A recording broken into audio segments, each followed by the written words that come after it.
Hello दोस्तों, आज हम 22 जून 2026 के कुछ महत्वपूर्ण करंट अफेयर्स के बारे में बात करेंगे, जो कि परीक्षा की दृष्टि से बहुत ही महत्वपूर्ण है। तो चलो बात करते हैं। आज का पहला करंट अफेयर्स है। प्रधानमंत्री नरेंद्र मोदी ने हाल ही में किस शहर में स्वदेश निर्मित नौसेना जहाजों आईएनएस दूनागिरी, आईएनएस संशोधक और आईएनएस अग्रह का अनावरण किया है? तो ये किया गया है कोलकाता के अंदर।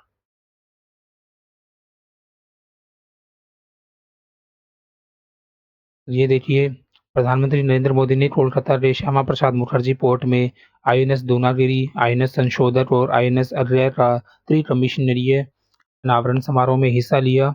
याद रखने लायक बात है कि शहर कोलकाता है, स्थान श्यामा प्रसाद मुखर्जी पोर्ट कोलकाता में है और ये 21 जून 2026 को किया गया था। ये जो 3 जहाज है वो आईएनएस दूनागिरी है, वो स्टील्थ फ्रिगेट है। आईएनएस संशोधक है वो हाइड्रोग्राफिक सर्वे जहाज है और आईएनएस अग्रय है वो anti submarine warfare shallow water craft है। आगे नेक्स्ट क्वेश्चन है, वर्ल्ड इकोनॉमिक फोरम द्वारा जारी एनर्जी ट्रांजिशन इंडेक्स 2026 में भारत का कौन सा स्थान है? तो ये भारत का इसमें स्थान है 70वां। भारत ने 2 स्थान की छलांग लगाई है, यानी पहले इसका 70, पिछले संस्करण में 71वां स्थान था और अभी ये 70वें स्थान पे है। ये जो रिपोर्ट है वो एनर्जी ट्रांजिशन इंडेक्स रिपोर्ट 2026 है और इसे वर्ल्ड इकोनॉमिक फोरम है वो जारी करता है। पिछली रेंज 71 है और इसमें जो टॉप 3 देश है वो है स्वीडन, फिनलैंड और डेनमार्क। ठीक है जी, ये ध्यान रखिएगा। नेक्स्ट क्वेश्चन है, विश्व वर्षावन दिवस यानी वर्ल्ड रेन फॉरेस्ट डे हर साल किस तिथि को मनाया जाता है? तो ये मनाया जाता है 22 जून को, यानी आज है ये जो दिवस है। कुछ इम्पोर्टेंट है वो डेज अपने याद कर लेते हैं। 8 जून को है वो विश्व दुग्ध दिवस यानी वर्ल्ड मिल्क डे मनाया जाता है और ग्लोबल डे ऑफ पेरेंट्स भी मनाया जाता है। 2 जून को तेलंगाना का जो दिवस मनाया जाता है। 3 जून को है विश्व साइकिलिंग दिवस। 4 जून को अंतर्राष्ट्रीय निर्दोष बाल पीड़ित अकामरता दिवस यानी international day of innocent children's victims of aggressions. 5 जून को विश्व पर्यावरण दिवस। 6 जून को अवैध नियंत्रित और अनियमित मत्स्य के खिलाफ अंतर्राष्ट्रीय दिवस, international day of the fight against illegal unreported and unregulated fishing. 7 जून को विश्व खाद्य सुरक्षा दिवस। 8 जून को विश्व महासागर दिवस, वर्ल्ड ओशन डे और विश्व ब्रेन ट्यूमर डे। 9 जून को अंतर्राष्ट्रीय अभिलेखागार दिवस, इंटरनेशनल आर्काइव डे। 10 जून को time and frequency day, matric system day ये मनाया जाता है। 12 जून को बाल श्रम निषेध दिवस, world day against child labour. 14 जून को वर्ल्ड ब्लड डोनर डे। 15 जून को विश्व बुजुर्ग दुर्व्यवहार जागरूकता दिवस, world Elder abuse awareness day और ग्लोबल विन डे। 16 जून को अंतर्राष्ट्रीय पारिवारिक प्रेक्षण दिवस, international day of family remittance. 17 जून को world day of combat desertification and drought, मरुस्थलीकरण और सूखे से निपटने का दिवस। 18 जून को ऑटिस्टिक प्राइड डे और 19 जून को विश्व स्टील सेल जागरूकता दिवस। 20 जून को विश्व शरणार्थी दिवस। 21 जून को अंतर्राष्ट्रीय योग दिवस, विश्व संगीत दिवस और विश्व हाइड्रोग्राफिक डे और 22 जून को विश्व वर्षावन यानी वर्ल्ड रेन फॉरेस्ट डे। ये कुछ इंपॉर्टेंट है वो आपको याद रखना है। नेक्स्ट क्वेश्चन है, हाल ही में किस देश ने छोटे बच्चों के विकास को ध्यान में रखते हुए प्राथमिक विद्यालयों में जनरेटिव एआई उपकरणों के उपयोग पर पूरी तरह से प्रतिबंध लगाने का निर्णय किया है? ये किया गया है जी नॉर्वे में। तो हम देखते हैं, हाल ही में नॉर्वे ने छोटे बच्चों को बुनियादी सीखने यानी रीडिंग, राइटिंग और मैथ को ध्यान में रखते हुए प्राथमिक एलिमेंट्री स्कूलों में जनरेटिव एआई टूल्स के उपयोग पर लगभग पूर्ण प्रतिबंध लगाने का फैसला किया है। ये नॉर्वे जो देश है वो प्राथमिक एलिमेंट्री स्कूलों में जनरेटिव एआई के उपयोग पर नॉर्वे ने प्रतिबंध लगाया है। ठीक है। भारत का 100वां रामसर स्थल किसे घोषित किया गया है? ये 100वां रामसर स्थल घोषित किया गया सूरतताल उत्तर प्रदेश को। ये जयप्रकाश नारायण पक्षी अभ्यारण्य है यहाँ पे सूरतताल में, ये बलिया उत्तर प्रदेश में पड़ता है। इसको भारत का 100वां रामसर स्थल है वो घोषित किया गया है। तो ये अभी जो है इसके साथ ही भारत में कुल रामसर स्थलों की संख्या कितनी हो गई है? तो हो गई है। अभी नेक्स्ट क्वेश्चन है, अंतर्राष्ट्रीय tribunal for the law of the sea ITLOS में किस भारतीय को जज के रूप में नियुक्त किया गया है? ये है जी अपने विमल एन पटेल जी।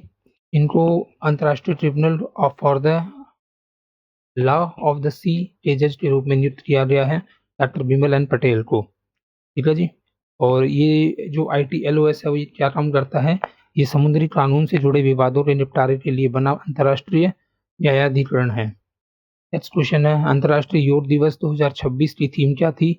इसकी थीम थी yoga for healthy ageing. Option B.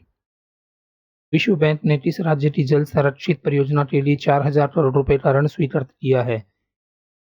ये किया गया जी हरियाणा के लिए। विश्व बैंक ने हरियाणा की जल संरक्षित हरियाणा परियोजना के लिए 4000 करोड़ रुपए का ऋण को मंजूरी दी है। यह परियोजना राज्य को वाटर सिक्योर और सेल्फ रिलियंस बनाने के लिए काम करेगी। तो ये राज्य है हरियाणा है, परियोजना है जल संरक्षित हरियाणा। इसकी जो लोन अमाउंट है वो 4000 करोड़ है और कुल परियोजना लागत है वो 5714 करोड़ है। उसे मंजूरी दी है विश्व बैंक ने। भारत में पूरी तरह से महिलाओं द्वारा संचालित पहला पुलिस स्टेशन कहाँ है? तो इधर जो भारत में जो पूरी तरह से महिलाओं का क्षेत्र है वो पुलिस स्टेशन है वो केरल के कोझिकोड के अंदर है। इसमें कंफ्यूजन आपको आएगा आगे, वो हम देखते हैं कि केरल के कोझिकोड में जो भारत का जो पहला है ये श्रीमती इंदिरा गांधी जी के टाइम में 1973 के आसपास में स्टार्ट हुआ था, पर अभी वो दिल्ली के अंदर है वो पहला पूर्ण महिला पुलिस थाना खुला हुआ है जो महिलाओं और बच्चों के खिलाफ अपराधों की जांच शिकायतों के लिए बना हुआ है।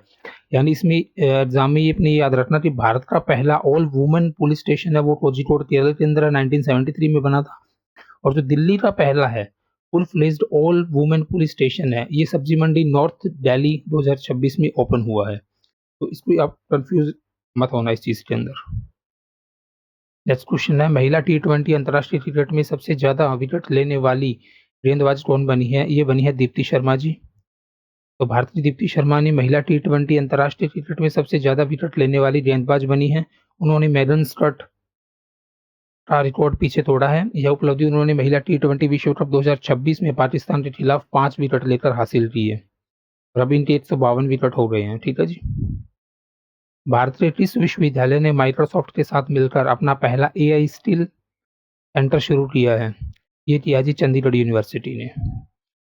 भारत में माइक्रोसॉफ्ट के साथ मिलकर AI स्किल सेंटर शुरू करने वाला विश्वविद्यालय चंडीगढ़ यूनिवर्सिटी है। यह पहला वो skill centre AI for everyone के नाम से शुरू की गई है। ठीक है जी। इसमें साझेदार है माइक्रोसॉफ्ट और इसका उद्देश्य क्या है? छात्रों को AI, क्लाउड कंप्यूटिंग और डेटा साइंस जैसी स्किल में ट्रेनिंग देना है। हाल ही में किस भारतीय को भौतिकी में बुल पुरस्कार 2026 से सम्मानित किया गया है? ये है जी जैनेंद्र जैन जी। प्रोफेसर जैनेंद्र जैन है वो भारतीय मूल के भौतिक विज्ञानी प्रोफेसर है और इनको यह सम्मान दिया गया है। नेक्स्ट क्वेश्चन है, वर्ष 2027 में एशियाई रिले एथलेटिक चैंपियनशिप 2027 का आयोजन कहाँ किया जाएगा? ये किया जाएगा जी चंडीगढ़ में। इसमें आपको ये चीज़ याद रखनी है कि एशिया एथलेटिक चैंपियनशिप 2027 है। एशिया एथलेटिक चैंपियनशिप वो जियानमिन चाइना में होगा। ठीक है। और जो इंडिया में होगा वो है एशियन रिले 2027 चंडीगढ़। ठीक है जी। और ऐसा ही एक है वो एशियन इंडोर एथलेटिक चैंपियनशिप 2028 में, ये भुवनेश्वर उड़ीसा में होगा। तो इसमें कंफ्यूज मत होना। हाल ही में बार्सिलोना ग्रैंड प्रिक्स 2026 का खिताब किसने जीता है?